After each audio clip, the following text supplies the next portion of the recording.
नमस्कार, मी प्रतीक्षा. DNA मराठीमध्ये आपलं स्वागत. मराठा सेवा संघ आयोजित जिजाऊ रथयात्रेची सुरुवात काल छत्रपती संभाजीनगर जिल्ह्यातील किल्ले वेरूळ येथून झाली. आज ही रथयात्रा अहिल्यानगर शहरात दाखल झाली आहे. रथयात्रा अहिल्यानगर शहरातील पाईपलाईन रोड येथील श्रीराम चौकात दाखल झाल्यानंतर नगरसेवक निखिल वारे यांच्या हस्ते मोठ्या उत्साहात जिजाऊ रथयात्रेचं स्वागत करण्यात आलं. यावेळी आयुक्त यशवंत डांगे, नगरसेवक बाळासाहेब पवार, नगरसेवक सुनील त्रिंबके, रुपाली वारे, मराठा सेवा संघाचे जिल्हाध्यक्ष सुरेश इथापे, संभाजी ब्रिगेडचे जिल्हाध्यक्ष राजेश परकाळे यांच्यासह महिला भगिनी मोठ्या संख्येने उपस्थित होत्या.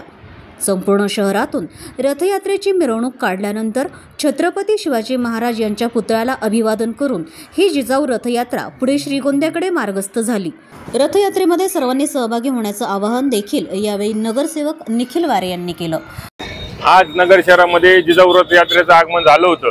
याची सुरुवात नगर शहरामध्ये श्रीराम चौक या परिसरातून करण्यात आली. या प्रसंगी अनेक बांधव उपस्थित होते. महानगरपालिकेचे आयुक्त साहेबांच्या हस्ते तसेच प्रभागातील सर्व नगरसेवकांच्या हस्ते पुष्पहार जिजाऊंना पुष्पहार अर्पण करून या रथयात्रेची सुरुवात करण्यात आली आहे. मी आमच्या प्रभागातील सर्व नागरिकांच्या वतीनं या रथयात्रेला शुभेच्छा देतो. तसेच सर्व शिवभक्तांना माझी विनंती राहील की आपण सर्वांनी मोठ्या संख्येने या यात्रेमध्ये सहभागी व्हावं. प्रतिनिधी मुंतजीर शेख, DNA मराठी, अहिल्यानगर.